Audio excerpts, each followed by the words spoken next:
할머니, 오늘 가족 사진 찍어요. 뽀미도 같이 찍을 거예요. 먼저 우리만 찍고요. 사진작가의 말에 따라 길순의 식구가 자리를 잡았습니다. 윤막순 여사는 소파 한켠에 앉아 그들의 모습을 지켜보았습니다. 완벽한 핵가족의 모습이었습니다. 이제 뽀미랑 할머니도 같이 찍을게요. 자, 할머니는 여기 앉으시고 뽀미는 하람이 옆에. 사진작가의 지시에 따라 자리를 잡았지만 그녀의 마음은 이미 무너져 내리고 있었습니다. 반려동물과 함께 추가된 가족이 된 기분이었습니다. 할머니 웃으세요. 뽀미도 카메라 보고 있어요. 플래시가 터질 때마다 그녀의 마음은 더욱 무거워졌습니다. 자신과 강아지가 똑같이 나중에 추가된 가족으로 취급받는 것 같았습니다. 여보, 내가 이제는 강아지와 같은 대접을 받나 봐요. 사연을 듣고 난 후 각자의 의견을 댓글로 남겨주시기 바랍니다. 사소한 댓글이라도 사연자분에게 큰 힘이 될 수 있습니다. 각색될 수 있고 사연자분의 입장에서 구성될 수 있습니다. 어느 늦가을의 마지막 날, 윤막순 여사는 남편의 위태로운 숨소리를 들으며 밤을 지새웠습니다. 그녀의 삶에서 가장 긴 밤이었습니다. 평생 단 한 번도 큰 병치레 없이 살아온 남편이 갑자기 췌장암 진단을 받은 것은 불과 3개월 전이었습니다. 그녀는 이 모든 것이 악몽이기를 바랐지만 병실 창 너머로 비치는 차가운 달빛은 이 모든 것이 현실임을 냉정하게 일깨워 주었습니다. 아직 안 주무셨어요? 야간 순찰을 도는 간호사의 목소리에 그녀는 고개를 저었습니다. 남편이 깨어날 때마다 찾는 물컵을 손에 꼭 쥔 채 그녀는 병실의 정막 속에서 지난 30년을 되돌아보았습니다. 결혼 초기 가난했지만 서로를 바라보며 웃을 수 있었던 순간들, 아들 길수가 태어나고 기쁨에 겨워 함께 울던 날, 길수의 대학 입학을 자랑스러워하며 동네 이웃들에게 술을 한 잔씩 돌리던 남편의 모습까지. 여보, 물. 희미한 남편의 목소리에 그녀는 즉시 자리에서 일어났습니다. 마른 입술을 적시는 물 한 모금조차 힘겨워하는 남편의 모습에 그녀의 마음은 무너져 내렸습니다. 여보, 내가 도와줄게. 그녀는 떨리는 손으로 남편의 머리를 조심스럽게 들어 올렸습니다. 불과 몇 달 전까지만 해도 동네에서 제일 건장했던 남자가 이제는 스스로 몸을 가누기조차 힘든 상태가 되어 있었습니다. 병원에서의 마지막 순간들은 그녀에게 영원히 잊을 수 없는 기억으로 남았습니다. 매일 밤 잠들기 전 남편은 그녀의 손을 꼭 잡고 내일은 더 나아질 거라고 말했지만 그의 목소리는 날이 갈수록 약해져만 갔습니다. 여보, 미안해. 이렇게 고생만 시키네. 무슨 소리야. 우리가 몇 년을 함께 했다고. 이제 와서 그런 말 하지 마. 아들 길수는 매일 병원과 회사를 오가며 어머니를 돕고자 했습니다. 하지만 그녀는 아들에게 부담을 주고 싶지 않았습니다. 회사에서 막 승진했다는 소식을 들었기 때문입니다. 그녀는 아들이 병원에 올 때마다 오히려 빨리 돌아가라며 등을 떠밀었습니다. 엄마, 오늘은 제가 밤새 있을게요. 아버지 옆에서. 아니다. 길수야, 너는 내일 중요한 회의 있다며. 엄마가 있을게. 그날 밤 남편의 상태는 급격히 나빠졌습니다. 산소호흡기 소리만이 적막한 병실을 채우고 있었습니다. 그녀는 남편의 마른 손을 쥐고 기도했습니다. 더 이상의 고통 없이 편안하게 보내달라고. 그동안 남편이 겪은 고통만으로도 충분하다고. 새벽 3시 창밖으로 차가운 가을비가 내리기 시작했습니다. 남편은 마지막 힘을 모아 그녀를 바라보았습니다. 눈빛만으로도 서로의 마음을 읽을 수 있었던 그들이었기에 긴 말은 필요하지 않았습니다. 막순아, 고마웠어. 우리 길수 잘 부탁해. 마지막 말을 남기고 남편은 조용히 눈을 감았습니다. 그 순간 병실 밖에서 달려오는 발소리가 들렸고 문이 열리며 길수가 들어왔습니다. 하지만 이미 늦었습니다. 장례는 조용히 치러졌습니다. 비록 큰 재산을 남기진 못했지만 평생을 정직하게 살아온 남편이었기에 조문객들의 눈물은 진심이었습니다. 그녀는 장례 내내 눈물 한 방울 흘리지 않았습니다. 마지막까지 남편의 가장 든든한 지원자이자 동반자로 남고 싶었기 때문입니다. 하지만 모든 절차가 끝나고 빈집으로 돌아왔을 때 그제서야 현실이 실감났습니다. 현관에 가지런히 놓여있는 남편의 구두, 옷장 속 정갈하게 걸린 양복들, 서재의 책상 위에 놓인 낡은 돋보기까지 모든 것이 그대로였지만 더 이상 그것들의 주인은 이 집에 없었습니다. 아버지, 이제 편히 쉬세요. 길수의 말에 그녀는 마침내 참았던 눈물을 쏟아냈습니다. 30년이란 세월 동안 한 번도 흔들린 적 없던 그녀였지만 이제는 더 이상 강한 척 할 필요가 없었습니다. 아들은 말없이 어머니의 어깨를 감쌌고 그들은 한동안 그렇게 서로를 위로하며 밤을 보냈습니다. 그렇게 그녀의 새로운 일상이 시작되었습니다. 매일 아침 일어나 혼자 밥을 먹고 빈자리를 바라보며 하루를 시작했습니다. 때로는 깊은 밤잠에서 깨어나 남편을 찾다가 현실을 깨닫고 한숨을 쉬기도 했습니다. 하지만 그녀는 알고 있었습니다. 이것이 끝이 아니라 새로운 시작이라는 것을, 그리고 언젠가는 이 아픔도 조금씩 옅어질 것이라는 것을. 햇살이 따스한 어느 봄날 아침, 윤막순 여사는 여전히 식탁에 2개의 수저를 놓다가 문득 멈칫했습니다. 그녀는 한동안 그렇게 서서 자신이 무의식적으로 놓은 남편의 수저를 바라보았습니다. 30년이라는 세월 동안 매일 아침 식탁에 놓았던 2벌의 수저. 이제는 하나만 있으면 충분했지만 그녀의 몸은 여전히 그 기억을 잊지 못했습니다. 엄마, 이제 그만 이사하시는 게 어때요? 이 큰 집에서 혼자 계시기에는. 아들 길수의 말에 그녀는 한참을 생각했습니다. 남편과 함께 살았던 이 집은 이제 너무나 컸고 매달 나가는 관리비도 부담이었습니다. 무엇보다 집 안가득한 남편의 흔적들이 그녀를 숨 막히게 했습니다.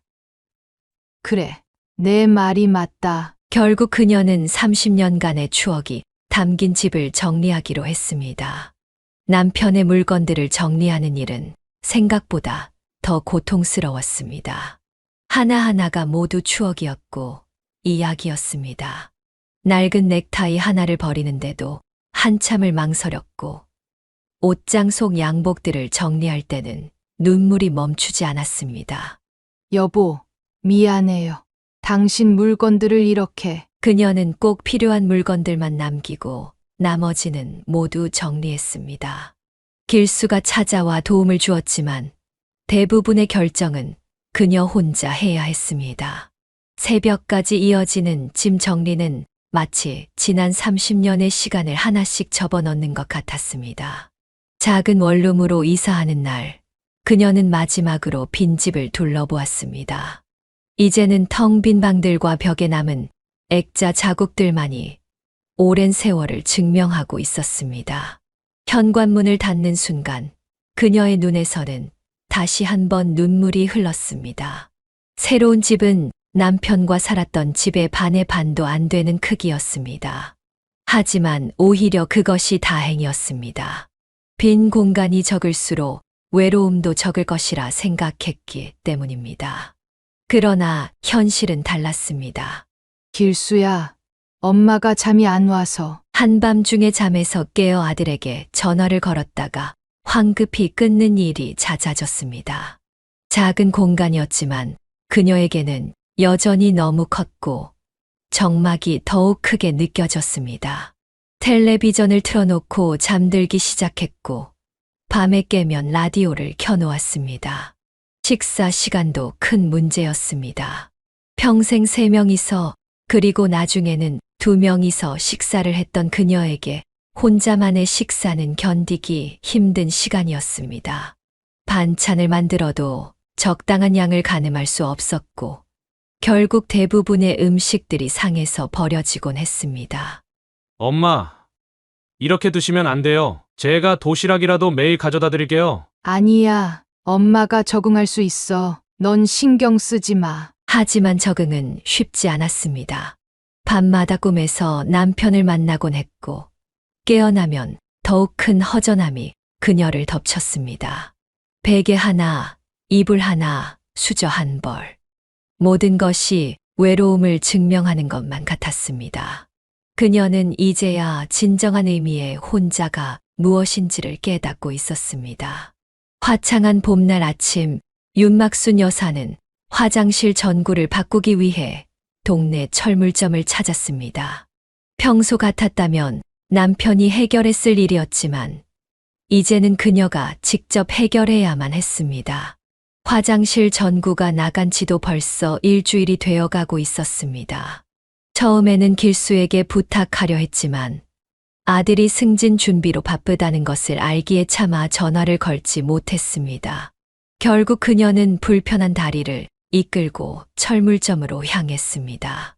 저기 화장실 전구를 바꾸려고 하는데요. 떨리는 목소리로 말을 꺼내자 철물점 주인은 고개도 들지 않은 채 신문을 보며 퉁명스럽게 대답했습니다. 아줌마, 전구 종류가 얼마나 많은데 뭘 사야 하는지는 알고 오셨어요? 와트도 모르고 오신 거 아니에요? 철물점 주인의 무례한 태도에 그녀는 움찔했습니다. 남편이 살아있을 때는 한 번도 겪어보지 못한 상황이었습니다. 그때는 남편이 모든 것을 알아서 해결해 주었기에 이런 곳에 올 일도 없었습니다. 그녀는 떨리는 목소리로 다시 설명을 이어갔습니다. 그게 제가 잘 몰라서 여쭤보러 왔는데요. 화장실 전구가 깜빡거리다가 나가서. 에이, 이런 거 모르면서 혼자 사시면 어떡해요? 아들도 없어요. 이런 건 남자가 해야 되는데. 주인의 말에 그녀의 얼굴이 붉어졌습니다. 주변에 있던 손님들도 힐끗거리며 그녀를 쳐다보았지만 아무도 나서서 도와주지 않았습니다. 오히려 몇몇은 수군거리며 그녀를 동정의 눈으로 바라보았습니다. 그녀는 남편이 살아있었다면 결코 듣지 않았을 말들에 가슴이 아팠습니다. 아들이 있긴 한데 바빠서요. 회사에서. 그러니까 이런 거는 아들 보고 하라고 하지. 여기 있는 전구들 다 다른 거예요. LED도 있고 형광등도 있고 잘못 사면 또 와야 되고 아줌마가 이런 거 혼자 하시면 안 돼요. 주인의 목소리에는 짜증이 가득했습니다. 마치 그녀가 큰 실수라도 저지른 것처럼 말하는 태도에 자존심이 상했지만 그녀는 참았습니다. 서둘러 전구를 고르려 진열대 앞으로 다가갔지만 너무 많은 종류의 전구들 앞에서 망설이다가 발을 헛디뎌 중심을 잃고 말았습니다. 순간 그녀의 몸이 기울어졌고 진열된 전구들과 함께 바닥으로 쓰러졌습니다. 차가운 바닥에 무릎을 강하게 부딪혔고 깨지는 유리 소리가 철물점 안을 울렸습니다. 아이고, 이걸 어쩌나? 이게 다 얼마짜린 줄 알아요? LED 전구가 개당 10,000원이 넘는다고요? 철물점 주인은 쓰러진 그녀를 돕기는커녕 깨진 전구들을 보며 소리를 질렀습니다. 무릎에서는 피가 흐르고 있었지만 아무도 그녀에게 손을 내밀지 않았습니다. 지나가던 사람들은 그저 구경거리를 보듯 슬쩍 보고 지나갈 뿐이었습니다. 한 젊은 여성은 스마트폰으로 이 상황을 찍기까지 했습니다. 죄송합니다. 제가 다 물어드릴게요. 얼마인가요? 그녀는 떨리는 손으로 바닥을 짚고 일어났습니다. 무릎의 통증보다 더 아픈 것은 마음이었습니다. 남편이 살아있었다면 그가 얼마나 분노했을지 생각하니 눈물이 났습니다. 예전에는 길을 가다 넘어져도 누군가 달려와 부축해주곤 했는데 이제는 그저 구경거리일 뿐이었습니다.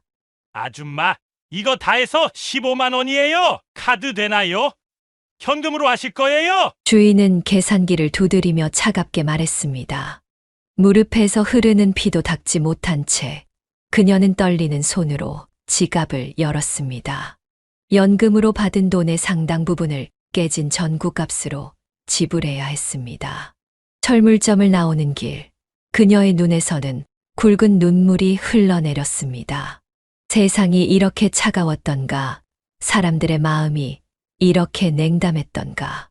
남편이 있을 때는 미처 몰랐던 현실이 그녀를 덮쳤습니다. 무릎의 상처보다 더 아픈 것은 마음속 깊은 곳에 생긴 상처였습니다. 집으로 돌아오는 길, 계단을 오르내릴 때마다 무릎이 아파왔습니다. 결국 화장실 전구는 바꾸지 못한 채 그녀는 어두운 화장실을 그대로 두어야 했습니다.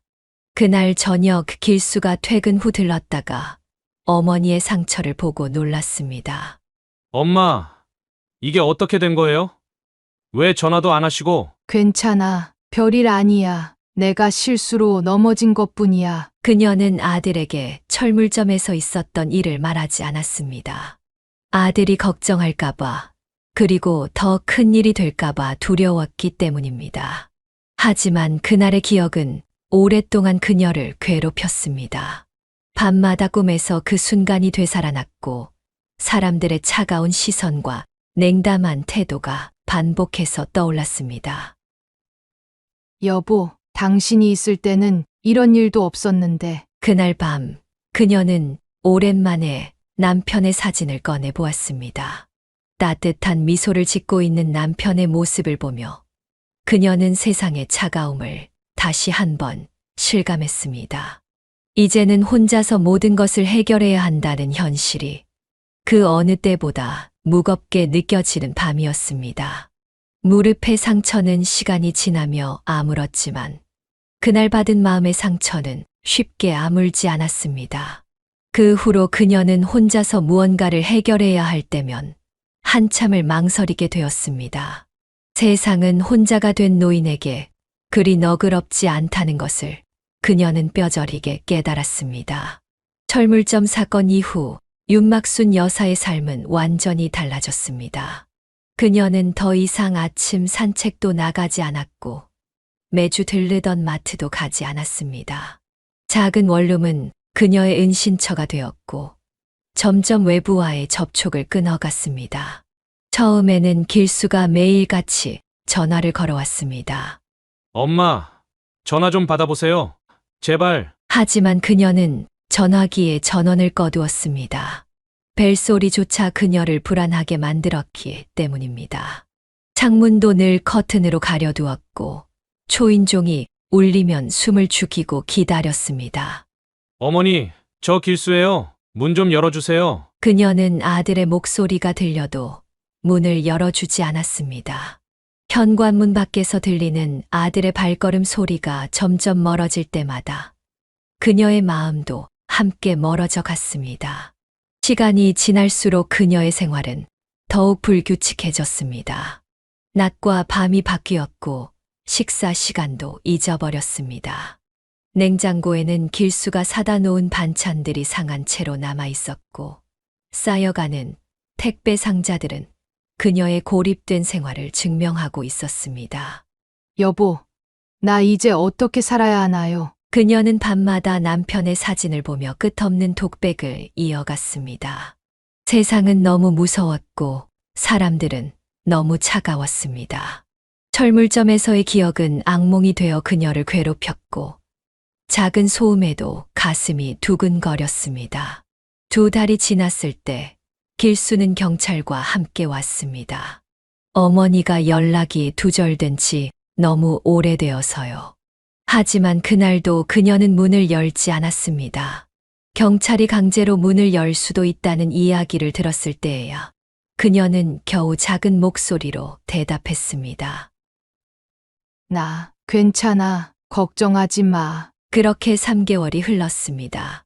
원룸 안은 점점 더 어둡고 답답해졌습니다. 청소를 하지 않은 방은 먼지가 쌓였고 빨지 않은 옷가지들이 여기저기 널브러져 있었습니다. 거울 속에 비친 그녀의 모습은 낯설기만 했습니다. 유일한 위안은 남편과의 대화였습니다. 그녀는 사진 속 남편에게 하루 종일 이야기를 했습니다. 세상이 얼마나 무서운지, 사람들이 얼마나 차가운지, 그리고 그가 얼마나 그리운지. 현실에서 나누지 못하는 대화를 사진 속 남편과 나누며 그녀는 조금씩 현실에서 멀어져 갔습니다. 여보, 오늘도 길수가 왔다 갔어요. 하지만 난 문을 열어주지 않았어요. 세상이 너무 무서워요. 창밖에서는 계절이 바뀌어 여름이 되었지만 그녀의 방 안에는 여전히 차가운 봄바람만이 가득했습니다. 시간은 멈춘 것 같았고 그녀의 마음도 그 자리에 얼어붙은 듯 했습니다. 집거 생활이 길어질수록 그녀는 점점 더 깊은 어둠 속으로 빠져들었습니다. 이제는 전화기의 존재조차 잊었고 우편함에 쌓이는 편지들도 확인하지 않았습니다. 세상과의 모든 연결고리를 끊은 채 그녀는 자신만의 세계에서 살아가고 있었습니다.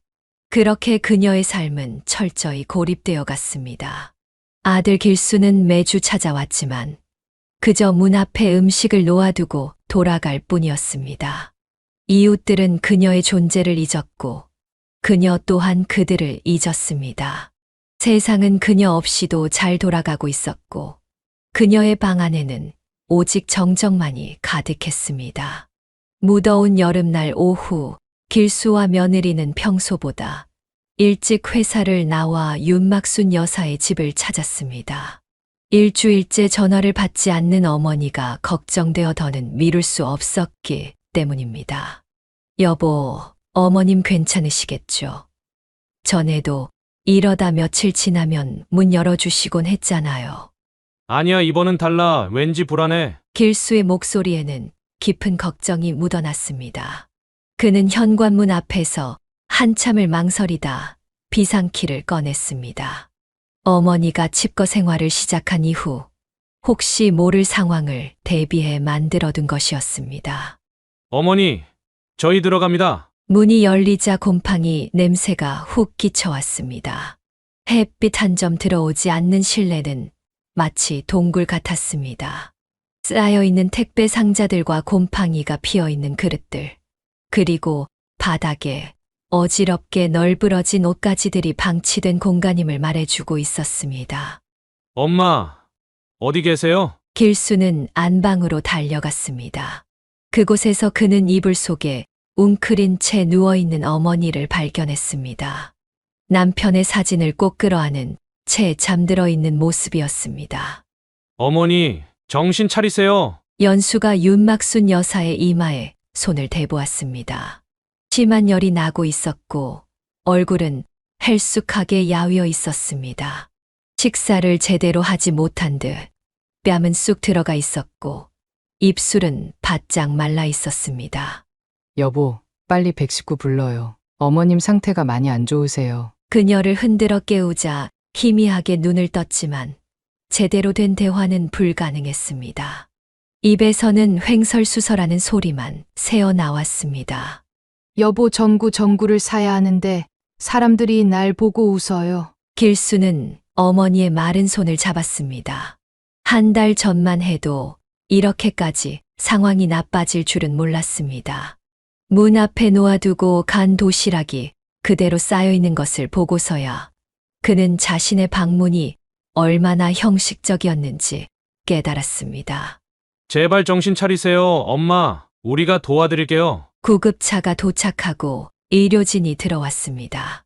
그들은 신속하게 상황을 파악하고 윤막순 여사를 들것에 씌웠습니다. 이웃들이 복도에 모여 구경하고 있었지만 이제 그녀는 그들의 시선을 느낄 수조차 없었습니다. 고열과 극심한 탈수 증상이 보입니다.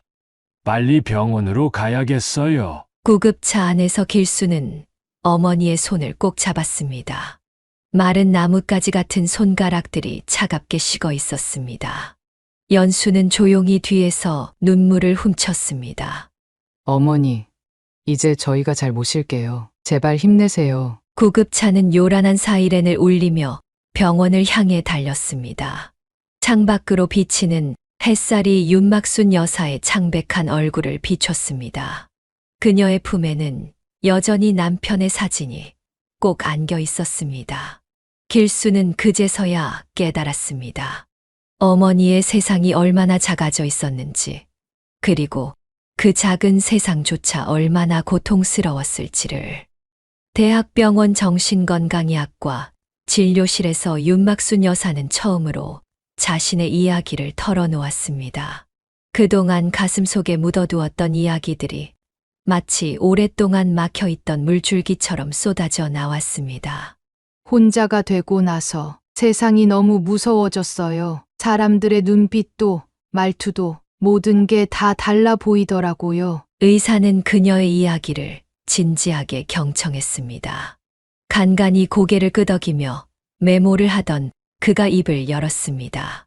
윤막순님께서 겪으신 일들이 굉장히 힘드셨을 것 같습니다. 배우자와의 사별 후 겪는 우울증에 더해 사회적 고립으로 인한 불안 증세가 심해지신 것 같네요. 옆자리에 앉아있던 길수가 조심스럽게 물었습니다. 선생님, 어머니 상태가 많이 심각한가요? 현재는 약물 치료와 함께 정기적인 상담이 필요한 상황입니다. 하지만 더 중요한 것은 가족들의 지지와 관심입니다. 혼자 생활하시는 것보다는 가족들과 함께 지내시는 것이 훨씬 도움이 될 것 같네요. 의사의 말에 윤막순 여사는 고개를 숙였습니다. 그녀도 알고 있었습니다. 이대로는 안 된다는 것을. 하지만 변화가 두려웠습니다. 어머님, 이제 더 이상 혼자 계시면 안 될 것 같아요. 저희 집으로 오세요. 며느리가 조심스럽게 말을 꺼냈습니다. 평소 조용하던 며느리의 적극적인 제안에 윤막순 여사는 고개를 들었습니다. 하지만 내가 가면 너희 생활에 방해가 될 텐데. 어머니, 그런 말씀 마세요. 우리가 모실 수 있다는 게 얼마나 감사한 일인데요. 의사는 이들의 대화를 지켜보다 다시 입을 열었습니다. 윤막순님, 지금 필요한 건 가족들의 사랑입니다. 약물 치료도 중요하지만 일상을 함께 나누는 것이 회복에 큰 도움이 될 거예요. 특히 아침 식사도 같이 하시고 산책도 함께 하시면 좋겠습니다. 진료실을 나오는 길, 윤막순 여사는 오랜만에 따스한 햇살을 마주했습니다. 병원 로비에서 휠체어를 밀어주는 아들의 손길이 느껴졌고, 며느리는 그녀의 어깨에 따뜻한 쇼를 둘러주었습니다. 엄마, 이제 우리가 잘 모실게요. 걱정하지 마세요. 그녀는 조용히 고개를 끄덕였습니다. 남편과의 이별 후 처음으로 느끼는 따뜻함이었습니다. 어쩌면 이것이 새로운 시작일지도 모른다는 생각이 들었습니다. 그리고 저 멀리 하늘에서 남편도 이런 그녀의 모습을 흐뭇하게 바라보고 있을 것만 같았습니다. 그래, 한번 해볼게. 그녀의 작은 속삭임에 길수와 연수는 환하게 웃었습니다. 이제 그녀의 작은 세상은 조금씩 넓어질 준비를 하고 있었습니다. 정신과 진료를 마치고 일주일이 지난 어느 날, 윤막순 여사는 자신의 원룸에 마지막으로 들어섰습니다. 3개월간의 칩거 생활로 곰팡이 냄새가 가득했지만 이상하게도 이곳을 떠난다는 생각에 마음 한켠이 아려왔습니다. 엄마, 괜찮으세요? 길수가 조심스레 어머니의 어깨를 감쌌습니다. 그녀는 천천히 고개를 끄덕였습니다. 며느리 연수는 이미 집 안 곳곳을 정리하기 시작했습니다. 어머님, 이건 어떻게 할까요? 연수가 남편의 사진을 조심스럽게 들어보였습니다. 윤막순 여사는 사진을 받아들고 한참을 들여다보았습니다. 이건 내가 직접 들고 갈게. 처음 합가 이야기가 나왔을 때 그녀는 한참을 망설였습니다. 아들 내외의 생활을 방해하는 것은 아닐지, 며느리가 부담스러워하는 것은 아닐지, 수많은 걱정이 그녀를 괴롭혔습니다. 어머니, 저희 집 이제 리모델링도 끝났어요. 2층을 어머님 공간으로 다 꾸며놨는데 한번 보러 오시겠어요? 일주일 전 연수가 찍어온 사진들을 보며 그녀는 놀라지 않을 수 없었습니다. 아들 내외가 얼마나 정성껏 준비했는지 한눈에 알 수 있었습니다. 이렇게까지 해주다니 미안하구나. 어머님, 그런 말씀 마세요. 저희가 해드린 게 뭐가 있다고. 이제부터 잘 모실게요. 연수의 진심 어린 말에 그녀의 눈시울이 붉어졌습니다. 남편과 사별 후 처음으로 느끼는 따뜻한 감정이었습니다. 이사 준비는 생각보다 빠르게 진행되었습니다. 오랫동안 사용하지 않은 물건들은 정리하고 꼭 필요한 것들만 골라냈습니다. 그 과정에서 남편의 유품들도 다시 한번 들여다보게 되었습니다. 아버지, 넥타이네요. 이건 제가 고등학교 졸업할 때 선물해드렸던 건데. 길수가 낡은 넥타이를 조심스레 만지며 말했습니다. 윤막순 여사는 그제야 웃음을 지었습니다. 그래. 내 아버지가 제일 아끼던 거였어. 면접 볼 때마다 꼭 이거 메고 가셨지. 추억이 담긴 물건들을 정리하다 보니 자연스럽게 이야기가 이어졌고 그동안 닫혀있던 그녀의 마음도 조금씩 열리기 시작했습니다. 이사 당일 길수의 집으로 향하는 차 안에서 그녀는 설렘과 걱정이 교차하는 복잡한 감정을 느꼈습니다. 새로운 시작이라는 설렘도 있었지만 한편으로는 잘 적응할 수 있을지 두려움도 컸습니다. 어머님, 저희 집 앞에 작은 정원이 있는데 거기서 꽃도 가꾸실 수 있으세요. 아버님께서 좋아하셨다고 하셨잖아요. 며느리 말에 그녀는 고개를 끄덕였습니다. 남편이 생전에 가꾸던 화초들이 떠올랐습니다. 어쩌면 이제 그녀가 그 자리를 이어받아야 할지도 모르겠다는 생각이 들었습니다. 길수의 집은 조용한 전원주택이었습니다. 2층으로 된 집은 생각보다 훨씬 넓었고 그녀를 위해 마련된 공간은 따뜻한 햇살이 가득 들어오는 아늑한 곳이었습니다. 어머니, 여기가 어머님 방이에요. 창밖으로 산책로도 보이시죠? 방 안에는 이미 그녀의 물건들이 깔끔하게 정리되어 있었고 벽면에는 남편의 사진이 걸려 있었습니다. 창가에는 작은 화분도 놓여 있었습니다. 너희들 이렇게까지. 감동이 밀려왔습니다. 아들과 며느리가 얼마나 많은 생각을 하고 준비했는지 느껴졌습니다. 처음으로 그녀는 이 결정이 옳았다는 확신이 들었습니다. 엄마, 이제 여기가 엄마의 새로운 집이에요. 저희랑 함께 행복하게 지내요. 길수의 말에 그녀는 조용히 고개를 끄덕였습니다. 창밖으로 보이는 하늘이 유난히 맑았고 어디선가 새소리가 들려왔습니다. 마치 새로운 시작을 축복해 주는 것만 같았습니다. 그래. 이제 다시 시작해볼까? 그녀는 조용히 중얼거렸습니다. 남편과의 추억은 여전히 그녀의 가슴 한켠에 있었지만 이제는 새로운 추억을 만들 시간이었습니다. 아들과 며느리와 함께하는 새로운 일상, 그것은 어쩌면 남편이 그녀에게 준 마지막 선물일지도 모른다는 생각이 들었습니다. 윤막순 여사의 새로운 아침은 손자 하람이의 제잘거림으로 시작되었습니다. 처음에는 어색했지만 이제는 그 시끌벅적한 소리가 하루의 활력소가 되었습니다. 할머니, 오늘은 내가 만든 그림 보여드릴게요. 5살 하람이는 매일 아침 할머니 방으로 달려와 그날의 첫 인사를 건넸습니다. 그녀는 손자의 그림을 보며 미소 지었습니다. 서툴지만 순수한 그림 속에는 항상 할머니가 그려져 있었습니다. 우리 하람이 그림 실력이 늘었구나. 이게 할머니야? 네, 할머니가 웃고 있는 거예요. 할머니가 웃으면 예뻐요. 아침 식사 시간은 특별했습니다. 며느리는 매일 정성스럽게 식사를 준비했고 윤막순 여사의 입맛을 고려한 반찬들을 꼭 챙겼습니다. 어머님, 이건 어머님이 좋아하시는 더덕구이예요. 요즘 더덕이 맛있다고 해서 일부러 산지 직송으로 주문했어요. 아가, 이렇게 신경 써주니 고맙구나. 처음에는 며느리의 친절이 부담스러웠지만 이제는 그 마음이 진심이라는 것을 알게 되었습니다. 연수는 결코 형식적이지 않았고 항상 따뜻한 마음으로 시어머니를 대했습니다. 어머님, 오늘은 저랑 같이 텃밭 가꾸실래요? 하람이도 좋아할 것 같은데. 작은 텃밭은 그녀의 새로운 낙이 되었습니다. 상추, 고추, 방울토마토. 식물들이 자라는 모습을 보는 것만으로도 마음이 평온해졌습니다. 특히 하람이가 물을 주겠다고 나설 때면 그녀의 마음은 더욱 따뜻해졌습니다. 할머니, 토마토가 빨개졌어요. 그래. 우리 하람이가 잘 돌봐줘서 그런가 보구나. 퇴근 후의 시간도 특별했습니다. 길수는 매일 저녁 어머니 방에 들러 하루 일과를 나누었고, 주말이면 온 가족이 함께 산책을 나갔습니다. 엄마, 요즘 얼굴색이 많이 좋아지셨어요. 역시 우리랑 같이 사시기로 한 게 잘한 결정이었죠? 그녀는 아들의 말에 미소를 지었습니다. 맞습니다.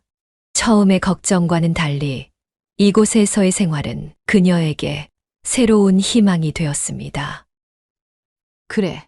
너희들 덕분에 이제는 많이 좋아졌어. 특히 하람이의 존재는 그녀의 삶에 커다란 기쁨이었습니다. 손자는 할머니의 무릎을 베고 누워 책을 읽기를 좋아했고, 할머니의 옛날 이야기에 귀를 기울였습니다. 할머니, 할아버지는 어떤 분이셨어요? 어느 날 하람이가 문득 그런 질문을 했습니다. 그녀는 잠시 생각에 잠겼다가 부드럽게 미소 지었습니다. 할아버지는 참 따뜻한 분이셨단다. 지금 하늘에서 우리 하람이를 보면서 많이 기뻐하실 거야. 이제 그녀는 남편의 사진을 볼 때마다 예전처럼 아프지만은 않았습니다. 그 자리에는 새로운 가족들과 함께하는 일상의 행복이 자리 잡고 있었기 때문입니다. 여보, 보고 계시죠? 우리 손자가 이렇게 잘 크고 있어요. 매일 밤 그녀는 남편의 사진과 이야기를 나누었습니다. 하지만 이제 그 대화에는 슬픔 대신 감사함이 가득했습니다. 새로운 가족들과 함께하는 일상이 그녀의 마음을 조금씩 치유해주고 있었기 때문입니다. 어머님 식사하세요. 며느리의 밝은 목소리가 집 안가득 울려 퍼졌습니다. 윤막순 여사는 텃밭에서 채소를 다듬다 말고 손을 털었습니다.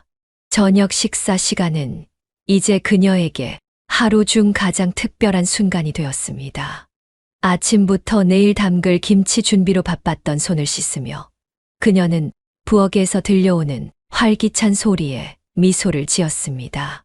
어머님, 오늘은 제가 어머님께 배운 김치찌개를 끓여봤어요. 맛이 어떨지 모르겠네요. 어머님처럼은 안 되겠지만. 연수는 아침부터 장을 보고 정성스레 준비한 찌개를 끓이며 수줍게 말했습니다. 군침이 도는 찌개 냄새가 부엌 가득 퍼져 나갔습니다. 신선한 돼지고기를 넣고 끓인 김치찌개는 보기만 해도 입맛을 돋웠습니다. 할머니, 오늘은 내가 숟가락이랑 젓가락 놓을게요. 선생님이 말씀하셨어요. 어른들 수저는 오른쪽에 놓는 거라고요. 하람이가 신이 나서 식탁을 준비했습니다. 빗돌빗돌하게 놓인 수저들이었지만 그 모습이 더없이 사랑스러웠습니다. 유치원에서 배운 대로 정성껏 수저를 놓는 손자의 모습에 그녀의 마음은 따뜻해졌습니다. 우리 하람이가 이제 이런 것도 다 하는구나. 할머니는 정말 기특하네. 그녀는 손자의 머리를 쓰다듬으며 미소 지었습니다. 퇴근한 길수도 샤워를 마치고 식탁에 앉았습니다. 회사에서의 피곤한 기색도 잊은 듯 환한 표정이었습니다. 식탁 위에는 아침부터 준비한 반찬들이 가지런히 놓여 있었습니다. 텃밭에서 직접 기른 상추로 만든 쌈, 윤막순 여사의 비법이 담긴 멸치볶음, 연수가 정성스레 구운 고등어구이까지. 평범한 반찬들이었지만 온 가족의 정성이 담겨 있었습니다. 저녁 식사는 단순한 끼니 그 이상이었습니다. 하람이는 유치원에서 있었던 일들을 신나게 이야기했고, 길수는 회사에서 있었던 재미있는 에피소드를 들려주었습니다. 연수는 이웃집에서 들은 소소한 동네 소식을 전했습니다. 오늘 유치원에서 선생님이 우리 가족 그림 그리기를 했는데 나는 할머니도 같이 그렸다고 자랑했어요. 친구들이 할머니랑 같이 사는 게 부러웠대요. 하람이의 순수한 말에 윤막순 여사는 눈시울이 붉어졌습니다. 혼자 살 때는 상상도 못했던 행복한 순간들이었습니다. 그때는 식사 시간이 하루 중 가장 외롭고 쓸쓸한 시간이었는데, 이제는 가장 기다려지는 시간이 되었습니다. 어머님, 내일은 제가 일찍 퇴근하는데 같이 잡채 만들어 볼까요? 어머님이 잡채 무치는 비법 좀 가르쳐 주세요. 다음 주에 하람이 유치원 운동회 도시락에 넣어주고 싶어서요. 그래, 연수야, 내가 알려줄게. 너는 정말 요리에 소질이 있어. 내가 하면 더 맛있을 거야. 주방에서 며느리와 함께 요리하는 시간은 특별한 즐거움이었습니다. 처음에는 어색했지만 이제는 서로의 비법을 나누고 새로운 요리법을 시도하는 게 재미있었습니다. 연수의 새로운 레시피와 그녀의 오랜 경험이 만나 더 맛있는 요리가 탄생하곤 했습니다. 할머니가 끓여주는 미역국이 세상에서 제일 맛있어요. 우리 반 친구 민수도 그러던데요? 민수라면 지난번에 놀러 왔던 그 아이 말이니? 다음에 또 오면 할머니가 미역국 끓여줄게. 식사를 마친 후의 시간도 특별했습니다. 하람이는 할머니 무릎에 앉아 책을 읽었고, 연수는 차를 끓여왔습니다. 길수는 가끔 옛날 이야기를 청했고, 그럴 때면 그녀는 즐거운 마음으로 추억을 들려주었습니다. 여보, 보고 계시죠? 우리 식구들이 이렇게 행복하게 지내고 있어요. 당신이 계셨다면 얼마나 좋아하셨을까요? 매일 밤 그녀는 남편의 사진 앞에서 하루를 정리했습니다. 이제 그 이야기 속에는 새로운 행복이 가득했습니다. 가족과 함께하는 식사 시간의 웃음소리, 손자의 제잘거림, 며느리의 따뜻한 마음. 모든 순간이 감사했습니다.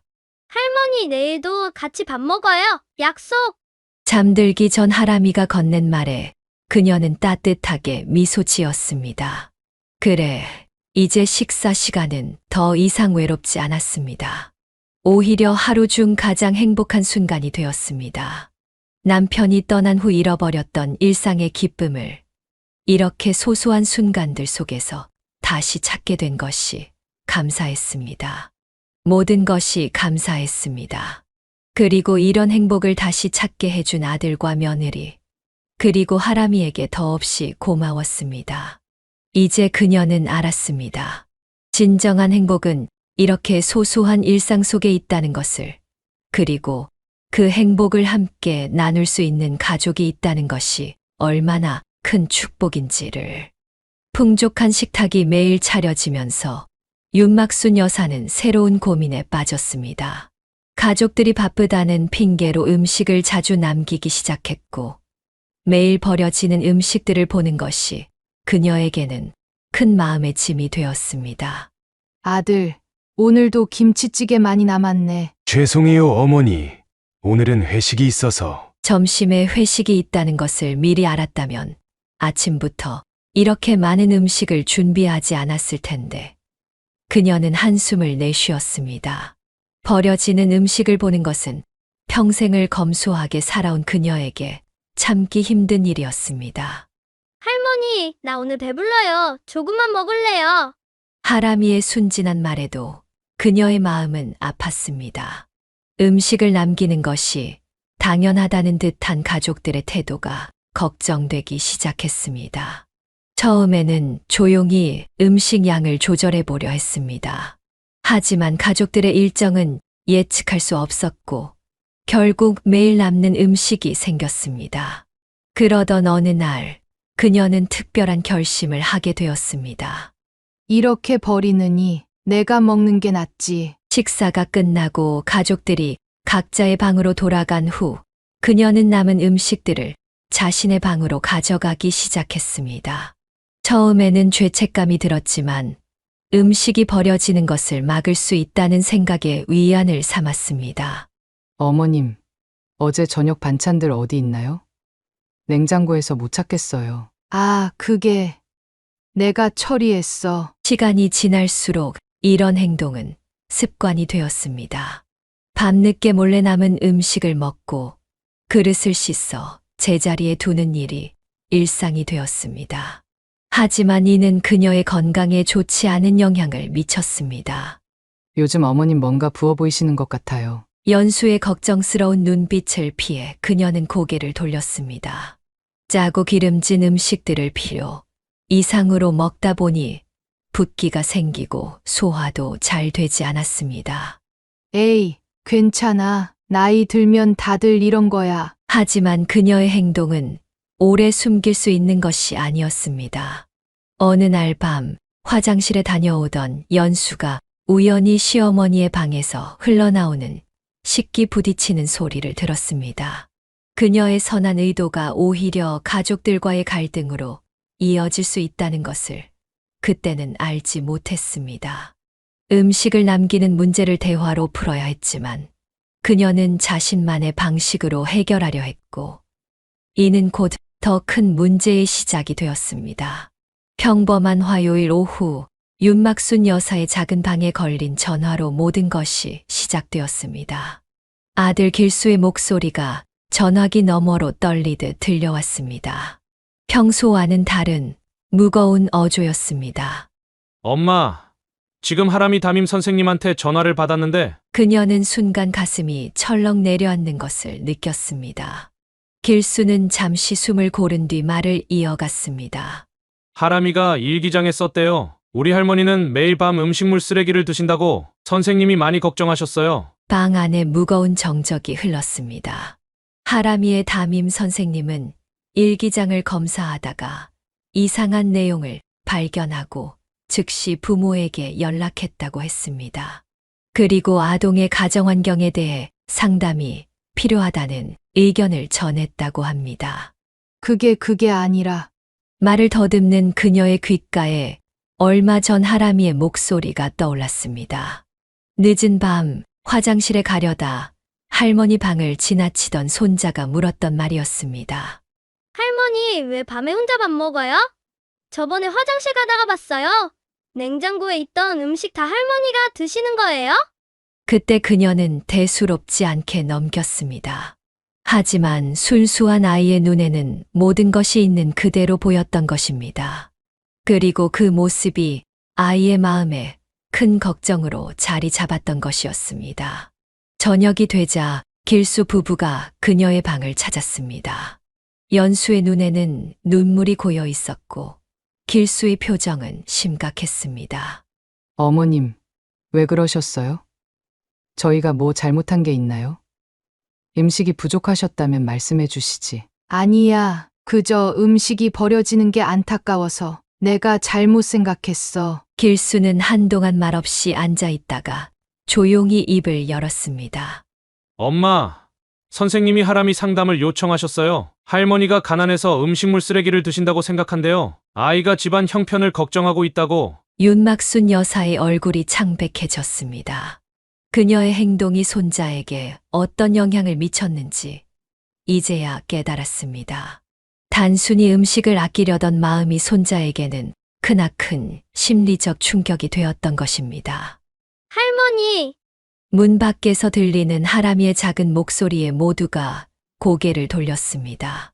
하람이는 눈물을 그렁그렁 매단 채 서 있었습니다. 평소에 밝고 명랑한 모습은 온데간데 없었습니다. 할머니가 우리 집 반하네요? 그래서 음식물 쓰레기 먹어요? 민수네 할머니는 안 그러시는데 우리 집은 왜 그래요? 그 순간 윤막순 여사는 자신의 행동이 얼마나 어리석었는지 깨달았습니다. 음식을 아끼려던 마음이 오히려 손자에게 상처를 주고 말았습니다. 더구나 이제 이 일은 학교에까지 알려져 더 큰 문제가 되어버렸습니다.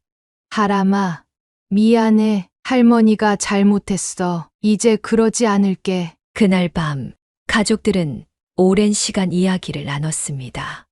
음식을 남기는 문제, 그리고 그것을 해결하는 올바른 방법에 대해서였습니다. 서로의 식사 시간을 조율하고 적정량을 준비하는 방법에 대해 의논했습니다. 어머님, 제가 앞으로는 식사 준비할 때 미리 연락드릴게요. 회식이 있는 날은 음식을 적게 준비하고. 그래요, 어머님. 우리가 잘못했어요. 음식을 자주 남긴 것도 저희의 잘못이에요. 하지만 대화의 끝에는 더 큰 문제가 남아 있었습니다. 이미 학교에 알려진 일을 어떻게 해결할 것인가 하는 문제였습니다. 어머니, 이제 어떻게 해야 할까요? 하람이가 학교에서 상담을 받아야 한대요. 선생님께서 아동복지사와 상담을 요청하신다고. 윤막순 여사는 남편의 사진을 바라보았습니다. 이런 상황이라면 남편은 뭐라고 했을까요? 그녀는 처음으로 자신의 행동이 가족들에게 깊은 상처를 남겼다는 것을 실감했습니다. 내가 직접 선생님께 설명드릴게. 이건 다 내 잘못이야. 하지만 그녀의 말이 끝나기도 전에 길수가 고개를 저었습니다. 이미 이 일은 단순한 가정사를 넘어서 학교 차원의 문제가 되어버렸습니다. 아동 보호에 관한 문제는 한 번 시작되면 쉽게 끝나지 않는다는 것을 길수는 알고 있었습니다. 내일 제가 학교에 가보겠습니다. 엄마는 이제 그런 행동 절대 하시면 안 돼요. 약속하실 수 있으시죠? 그날 밤 윤막순 여사는 오랫동안 잠을 이루지 못했습니다. 검소한 삶의 습관이 오히려 가족들에게 상처를 준 것이 너무나 마음 아팠습니다. 특히 손자가 할머니를 걱정하며 힘들어했다는 사실이 그녀의 마음을 무겁게 눌렀습니다. 길수가 학교를 다녀온 후 가족들은 윤막순 여사의 방에 모였습니다. 며느리는 떨리는 손으로 차를 내왔고 길수는 어색한 침묵을 깨뜨리려 애썼습니다. 하지만 그녀의 마음속 상처는 이미 깊어져 있었습니다. 어머님, 저희가 너무 음식을 함부로 대했어요. 정말 죄송해요. 연수의 진심 어린 사과에도 그녀는 미소로만 답했습니다. 겉으로는 괜찮다고 말했지만 마음속에서는 다른 목소리가 울렸습니다. 내가 그렇게 초라해 보였나? 음식물 쓰레기를 먹는 할머니라니. 엄마, 이제부터는 식사 시간도 잘 맞추고 음식도 적당량만 할게요. 아들의 말에 그녀는 고개를 끄덕였지만 가슴 한켠이 무거웠습니다. 평생을 검소하게 살며 한 톨의 쌀도 아껴온 그녀였습니다. 그런 그녀가 이제는 음식물 쓰레기를 먹는 할머니가 되어버렸다는 사실이 견딜 수 없이 아팠습니다. 할머니, 미안해요. 하람이가 다가와 그녀를 꼭 안았습니다. 순수한 아이의 마음은 알았지만 학교에 알려진 일은 그녀의 자존심을 완전히 무너뜨렸습니다. 밤이 되면 그녀는 혼자 눈물을 훔쳤습니다. 여보, 내가 이렇게 한심한 사람이 되어버렸네요. 남편의 사진을 보며 중얼거렸습니다.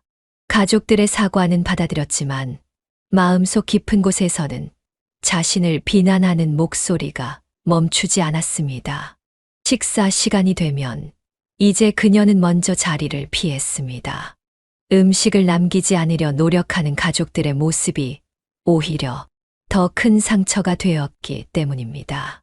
어머님, 이거 드세요. 오늘은 적게 했어요. 며느리의 배려가 오히려 가시가 되어 그녀의 마음을 찔렀습니다. 이제는 음식을 보는 것조차 두려워졌습니다. 시간이 지나도 그녀의 마음은 쉽게 회복되지 않았습니다. 겉으로는 웃으며 지냈지만 내면의 상처는 점점 깊어만 갔습니다. 가족들의 진심 어린 사과와 노력에도 불구하고 그녀의 자존심은 이미 크게 상처받은 뒤였습니다. 이제는 괜찮아. 다 지난 일이야. 그렇게 말하면서도 그녀의 마음 속에는 깊은 상처가 자리 잡고 있었습니다. 음식을 대하는 태도가 달라졌고 가족들과의 관계도 미묘하게 변해갔습니다. 용서했다고 생각했지만 마음속 깊은 곳에서는 여전히 아픔이 남아 있었습니다. 햇살 좋은 일요일 아침, 윤막순 여사는 가족들이 분주하게 움직이는 소리를 들었습니다. 오늘은 하람이의 학교 과제인 우리 가족 이야기 프로젝트를 위해 가족 사진을 찍기로 한 날이었습니다. 할머니, 오늘 가족 사진 찍어요. 뽀미도 같이 찍을 거예요. 하람이의 말에 그녀는 쓴 웃음을 지었습니다. 뽀미는 며느리가 2달 전부터 키우기 시작한 말티즈였습니다. 강아지가 들어온 이후로 집안의 분위기는 한층 더 밝아졌지만 그녀는 여전히 어색하기만 했습니다.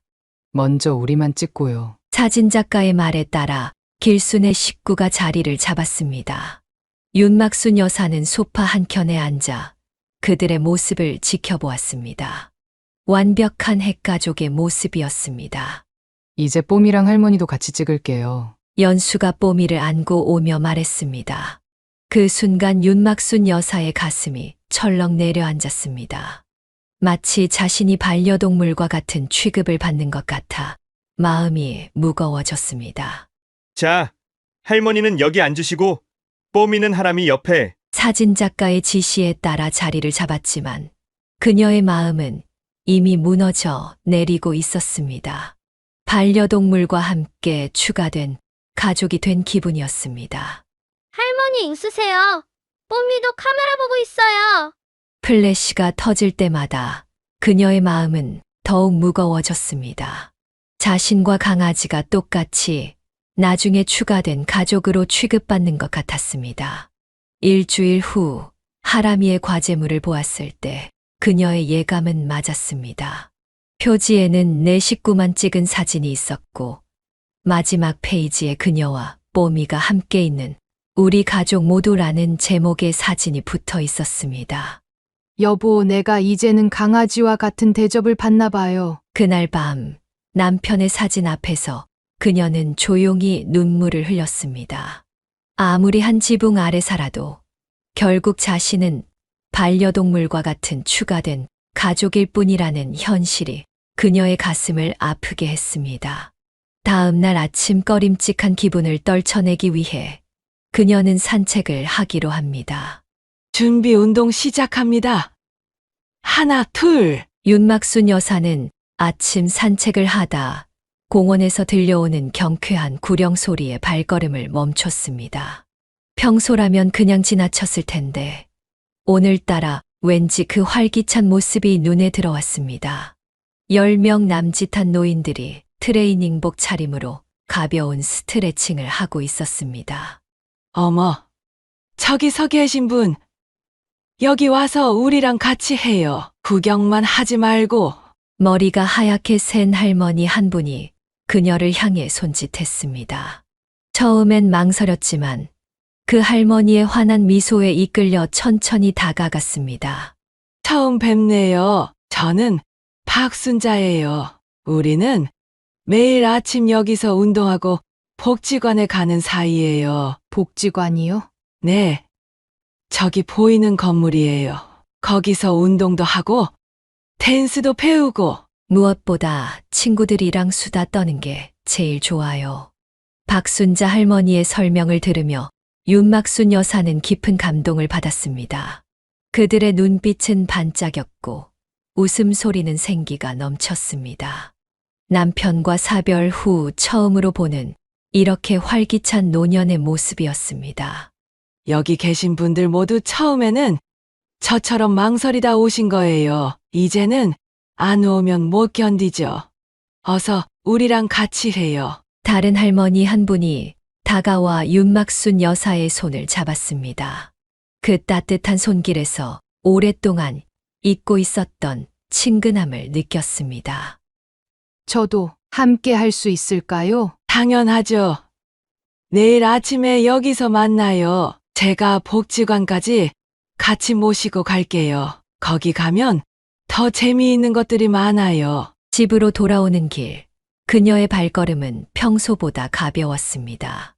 오랜만에 가슴 속에서 설렘이 피어올랐습니다. 어쩌면 이것이 새로운 시작이 될지도 모른다는 희망이 생겼습니다. 그날 저녁, 오랜만에 옷장을 열어 운동복을 꺼내보았습니다. 남편과 함께 등산 갈 때 입었던 옷이었습니다. 옷을 정리하며 그녀는 내일을 상상해 보았습니다. 여보, 오늘 저 참 좋은 사람들을 만났어요. 내일부터는 저도 새로운 친구들이 생길 것 같아요. 거울 앞에서 운동복을 대어보며 그녀는 오랜만에 환하게 웃었습니다. 드디어 그녀만의 새로운 세상이 열리려 하고 있었습니다. 더 이상 집안에만 머무르지 않아도 될 것 같았습니다. 윤막순 여사는 깊어가는 밤, 서랍 속에 넣어두었던 가족 사진을 다시 꺼내보았습니다. 강아지 뽀미와 함께 추가된 가족으로 찍은 그 사진을 바라보며 그녀는 긴 한숨을 내쉬었습니다. 이제 알겠어요. 여보, 내가 있을 곳이 어디인지. 그녀는 조용히 일어나 옷장을 열었습니다. 며칠 전부터 이미 마음의 준비를 하고 있었던 듯 손길이 차분했습니다. 한 달 전 복지관에서 만난 친구들 덕분에 그녀는 이제 혼자 설 수 있는 힘이 생겼다고 느꼈습니다. 미안하다, 길수야. 아들 내외의 배려가 고마웠지만 이제는 떠나야 할 때라고 생각했습니다. 가방에 꼭 필요한 물건들만 챙기면서 그녀는 지난 시간을 돌아보았습니다. 사별 후의 우울한 시간들, 잔반 문제로 인한 갈등, 그리고 가족 사진 촬영에서 느낀 소외감까지. 이제는 제 힘으로 살아갈 수 있어요. 남편의 사진을 조심스레 가방에 넣으며 중얼거렸습니다. 식탁 위에는 짧은 편지를 남겼습니다. 길수야, 연수야, 너무 걱정하지 마라. 이제 엄마는 혼자서도 잘 지낼 수 있어. 복지관에서 만난 친구들도 있고, 이제는 내 삶을 찾아가고 싶구나. 하람이 보고 싶을 때는 내가 찾아올게. 엄마가. 그녀는 하람이의 방 앞에서 잠시 멈춰 섰습니다. 자고 있는 손자의 모습을 마지막으로 보고 싶었지만 그러다가 마음이 약해질까봐 그만두었습니다. 할머니가 이제 떠나지만 자주 보러 올게. 현관문을 열기 전 그녀는 마지막으로 집안을 둘러보았습니다. 이제 그녀만의 새로운 시작이 기다리고 있었습니다. 비록 쉽지 않은 결정이었지만 처음으로 자신의 의지로 내린 선택이었습니다. 윤막순 여사는 떨리는 손으로 펜을 들었습니다. 복지센터의 창구 직원이 건넨 서류를 받아들며 그녀는 이것이 새로운 시작이 될 것이라 생각했습니다. 행복복지센터 등록 완료되셨습니다. 오늘부터 저희 프로그램에 참여하실 수 있어요. 입구에서 만난 박순자 할머니가 그녀의 손을 잡아주었습니다. 며칠 전 공원에서 만난 인연이 이렇게 이어질 줄은 몰랐습니다. 우리 산책 동아리가 제일 활기차요. 매일 아침 6시에 만나서 한강까지 걸어가요. 막순 씨도 같이 하실래요? 처음에는 망설였지만 그녀는 용기를 내어 고개를 끄덕였습니다. 이제는 더 이상 누군가의 며느리나 할머니가 아닌 그저 윤막순이라는 한 사람으로 살고 싶었습니다.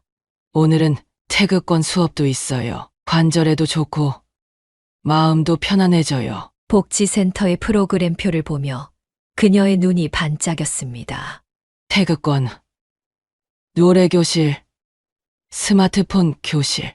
그동안 시도해보지 못했던 많은 것들이 그녀를 기다리고 있었습니다. 저 스마트폰 교실도 신청하고 싶은데요. 그럼요. 김영자 선생님이 아주 쉽게 가르쳐 주세요. 이제 손주들한테 카톡도 보내실 수 있을 거예요. 첫 수업을 마치고 나오는 길, 그녀는 오랜만에 마음이 가벼워지는 것을 느꼈습니다.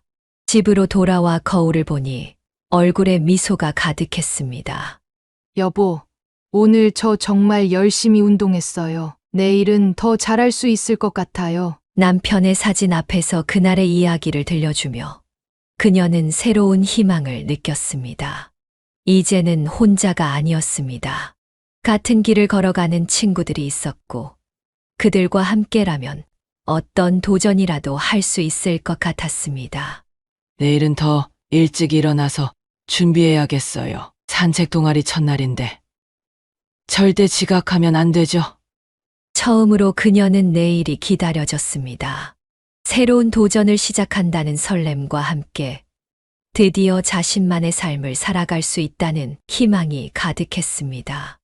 새로운 도전을 시작한 지 한 달, 윤막순 여사의 생활은 완전히 달라졌습니다. 아침 산책 동아리에서 만난 지인의 소개로 구청 노인 일자리 사업에도 참여하게 되었습니다. 윤막순 씨, 우리 오늘도 시작해볼까요? 이른 아침 노란 조끼를 입으며 그녀는 활기찬 하루를 시작했습니다. 처음에는 망설였지만 구청 노인 일자리 사업으로 시작한 쓰레기 수거 활동이 이제는 그녀의 소중한 일과가 되었습니다. 오늘은 날씨가 참 좋네요. 일하기 딱 좋은 날이에요. 처음에는 쓰레기를 줍는 일이 창피하게 느껴졌지만 이제는 달랐습니다. 깨끗해지는 거리를 보며 느끼는 보람, 그리고 매달 받는 급여는 그녀에게 자부심을 주었습니다. 특히 자신의 통장에 찍히는 월급은 그동안 느껴보지 못한 특별한 기쁨이었습니다. 막순 씨, 오늘 점심은 내가 싸운 김밥 같이 먹어요. 손수 만든 거예요. 복지센터에서 시작한 산책 동아리 활동과 더불어 함께 일하는 동료들과 나누는 점심시간은 특별했습니다. 각자의 사연과 지혜를 나누며 그녀는 혼자가 아니라는 것을 깨달았습니다. 일과를 마치고 돌아온 저녁에는 그녀만의 시간이 기다리고 있었습니다. 텃밭에서 기른 상추로 샐러드를 만들어 먹고 복지관에서 배운 스트레칭으로 하루를 마무리했습니다. 더 이상 텅 빈 집이 두렵지 않았습니다. 여보, 이제는 제가 저 혼자서도 잘 지내고 있죠? 남편의 사진 앞에서 그날의 이야기를 들려주며 그녀는 달라진 자신의 모습을 자랑스럽게 이야기했습니다. 더 이상 외롭지 않았고 두렵지도 않았습니다. 새로운 도전도 두렵지 않았습니다. 복지센터의 프로그램들은 그녀의 삶을 더욱 풍성하게 만들어 주었습니다. 태극권 수업에서 만난 친구들과는 주말 등산도 가기로 했고, 스마트폰 교실에서는 카카오톡 사용법도 배웠습니다. 혼자 사는 법을 배우는 것은 쉽지 않았지만 그만큼 값진 경험이었습니다. 이제 그녀는 알았습니다. 진정한 행복은 스스로 만들어가는 것이라는 것을. 그리고 그 여정에는 새로운 친구들이 함께하고 있었습니다. 시간이 지나고 어느 날 윤막순 여사는 다시 그 철물점 앞에 서 있었습니다. 복지관에서 배운 수공예 수업에 필요한 도구를 사러 온 것이었습니다. 문 앞에서 잠시 망설였지만 이제는 달랐습니다. 더 이상 두려움에 떨리는 발걸음이 아닌 당당한 걸음이었습니다. 어서 오세요. 그때 그 할머니시네요. 철물점 주인이 그녀를 알아보았습니다. 그의 목소리에는 약간의 부끄러움이 묻어 있었습니다. 지난번 사고 이후 그도 많이 반성했던 모양이었습니다. 네, 제가 다시 왔습니다. 이번에는 물건을 정확히 알고 왔어요. 당당한 그녀의 목소리에 주인은 살짝 놀란 듯 했습니다. 지난번에 쓸쓸하고 위축된 모습은 온데간데 없었습니다. 그녀의 눈빛은 자신감으로 빛났고 등은 똑바로 펴져 있었습니다. 공예용 펜치 중급용으로 필요하고 와이어는 0.8mm짜리로 주세요. 복지관 선생님께서 자세히 알려주셔서요. 그리고 비즈공예용 니퍼도 있다고 하던데 전문적인 용어를 사용하며 물건을 요구하는 그녀의 모습은 자신감이 넘쳤습니다. 주인은 서둘러 물건을 가져왔고 이번에는 친절하게 사용법까지 설명해 주었습니다. 이 펜치는 손잡이가 고무로 되어 있어서 손에 무리가 덜 가요. 와이어 작업하실 때 편하실 거예요. 네, 저도 그래서 이걸로 골랐어요. 복지관에서 배우면서 도구의 중요성을 알게 됐거든요. 대화를 나누는 동안 그녀는 문득 몇 개월 전의 자신을 떠올렸습니다. 그때는 도구 이름 하나 제대로 말하지 못하고 쩔쩔매던 모습이었는데 지금은 얼마나 달라졌는지. 혹시 더 필요한 건 없으세요? 요즘은 이런 공예 도구들이 많이 들어와서 다음에 오실 때는 미리 연락 주시면 제가 준비해 둘게요. 네, 나중에 또 올게요. 이제는 제가 혼자서도 잘 살 수 있거든요. 그리고 필요한 게 있으면 언제든 찾아올 수 있고요. 계산대 앞에서 지갑을 꺼내며 그녀는 지난날의 기억을 떠올렸습니다. 그때의 넘어짐과 모욕감이 오히려 그녀를 더 강하게 만들어준 것 같았습니다. 수치스러웠던 그 순간이 이제는 성장의 발판이 되어 있었습니다. 그때는 제가 너무 불친절했네요. 죄송했습니다. 주인의 갑작스러운 사과에 그녀는 잠시 놀랐습니다. 하지만 이내 담담하게 대답했습니다. 괜찮아요. 그때 일이 있었기에 제가 더 열심히 살게 됐으니까요. 이제는 제 힘으로 할 수 있는 게 많아졌어요. 철물점을 나서며 그녀는 가벼운 발걸음으로 복지관으로 향했습니다. 오늘 공예 수업에서는 손자 하람이에게 줄 팔찌를 만들 예정이었습니다. 복지관 친구들과 함께 만드는 시간이 기다려졌습니다. 막순 씨, 도구 잘 샀어요? 우리 이제 시작해 볼까요? 공예실에서 박순자 할머니가 반갑게 맞아주었습니다. 이제는 더 이상 누군가의 도움을 기다리지 않았습니다. 그녀 스스로가 자신의 삶을 이끌어가고 있었기 때문입니다. 네. 이제 제 도구도 생겼으니 더 열심히 해볼 거예요. 다음 주 하람이 생일에는 제가 직접 만든 선물을 줄 수 있을 것 같아요. 수업을 마치고 집으로 돌아오는 길, 그녀는 하늘을 올려다보았습니다. 맑은 하늘처럼 그녀의 마음도 깨끗하고 담담했습니다. 여보, 오늘 제가 다시 그 철물점에 다녀왔어요. 이제는 당당하게 말할 수 있더라고요. 그동안 제가 많이 성장했죠? 그날 저녁 남편의 사진 앞에서 그녀는 환하게 웃었습니다. 잃어버렸던 자존감을 되찾은 것은 물론 새로운 자신감까지 얻은 하루였습니다. 이제 그녀는 알았습니다. 진정한 강함은 넘어진 자리에서 다시 일어설 수 있는 용기에서 온다는 것을. 윤막순 여사가 복지관에서 수업을 마치고 나왔을 때 길수가 기다리고 있었습니다. 갑작스러운 아들의 방문이었지만 그녀는 이미 예상했던 듯 담담한 표정이었습니다. 엄마, 식사라도 같이 해요. 오랜만에. 근처 조용한 식당에 자리를 잡았습니다. 잠시 동안 어색한 침묵이 이어졌습니다. 엄마, 혼자 사시는 게 많이 불편하시죠? 언제든 다시. 길수야, 그녀가 아들의 말을 조용히 끊었습니다. 엄마가 이제는 혼자서도 잘 살 수 있어. 내가 걱정할 필요 없단다. 하지만 봐라. 이제 엄마도 스마트폰으로 카톡도 하고 매일 아침 산책 동아리 활동도 하고 있어. 구청 일자리 사업에도 참여하고 있단다. 길수는 어머니의 달라진 모습에 놀란 듯 했습니다. 힘없이 웅크린 모습은 온데간데 없고 자신감 넘치는 새로운 어머니가 앉아 있었습니다. 엄마, 제가 많이 부족했죠?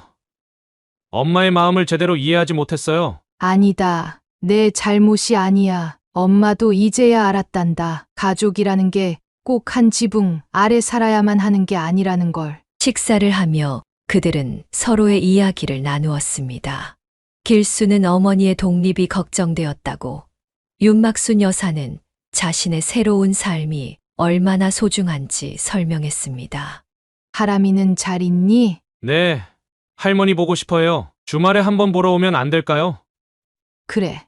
이번 주말에는 할머니가 직접 만든 팔찌도 선물해 줄 거야. 대화를 나누며 그들은 서로를 더 깊이 이해하게 되었습니다. 이제는 모자지간의 정을 지키면서도 서로의 삶을 존중할 수 있게 된 것입니다. 엄마, 앞으로는 제가 자주 찾아뵐게요. 그리고 엄마의 선택을 존중하겠습니다. 고맙다. 아들아, 엄마도 이제 내 걱정 안 시킬게. 내 삶은 내가 책임질 수 있으니까. 헤어질 때 길수는 어머니를 꼭 안아주었습니다.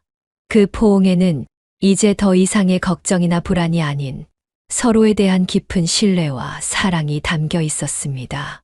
집으로 돌아오는 길, 윤막순 여사는 남편의 사진을 꺼내보았습니다.